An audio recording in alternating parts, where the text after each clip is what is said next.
Hello student, let us continue chapter number 13. So today we are going to start our next topic, that is formation of Gujarat state. Finally, in the year 1960, the dual language state Mumbai was divided into two states, that is Gujarat and Maharashtra.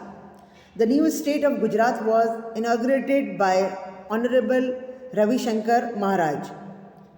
Mehndi Nawab Jung became the first governor and Dr. Jeevraj Mehta became the first chief minister of Gujarat. On 1st May 1960, Ravi Shankar Maharaj at Sabarmati Ashram, Ahmedabad, blessed the people of Gujarat with his words to start the new mandal of Gujarat.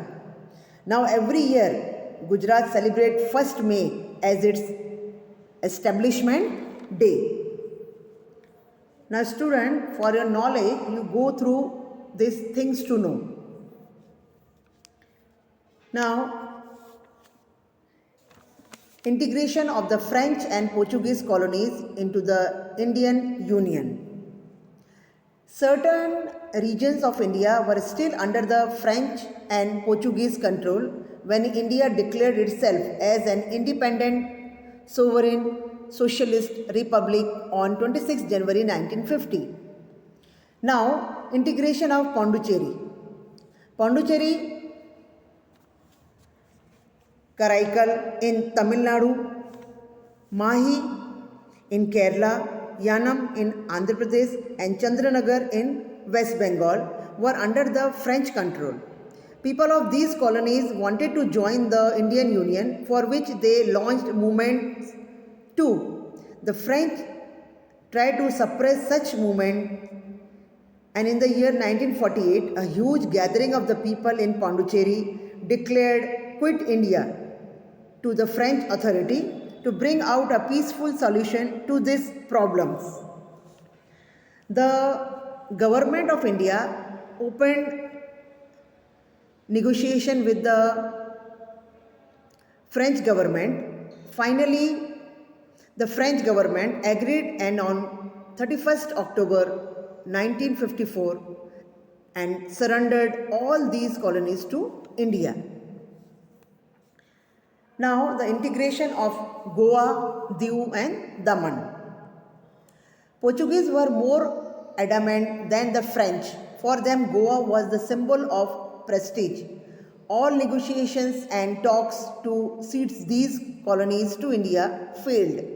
On the other hand, the movements to integrate Goa into the Indian Union became more intense and violent.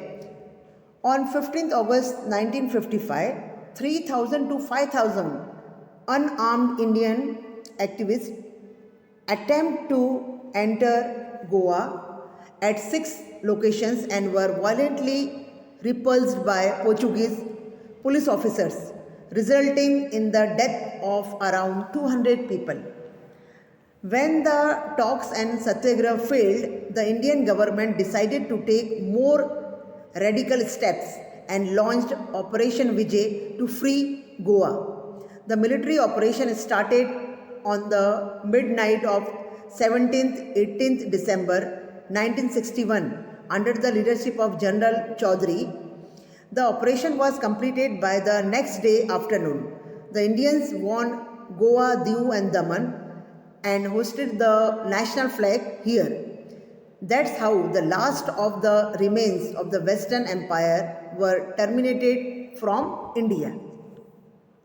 Now student, for your knowledge, things to know, Diu, Daman and Goa remain union territories from 1961 to 1987 CE, and Goa became a state on 12th August 1987. Now the relationship between India and Pakistan. The relationship between India and Pakistan has always been bitter since the independence. The dispute over the marking of boundaries was never resolved, which has led to a constant infiltration across the border in India. The Kashmir issue has added fuel to the fire and added bitterness in the relation between the two countries. India and Pakistan were at war in the year 1948, 1965 and 1971. All the three times Pakistan was defeated. Tashkent Agreement and Shimla Agreement are the two post-war agreements signed between India and Pakistan. However, Pakistan had not followed the clauses of the agreement. When Pakistani forces entered Kargil in the year 1999 CE, India had to use the military force. India conducted nuclear test in the year 1998 CE, followed by Pakistan. Hence, today both the nations have nuclear weapons. It is a sad fact that Pakistan has never responded positively to the friendly gesture of India to maintain amicable relationship between the two nations. Now, student, I will explain you the further topic in my next video. Thank you.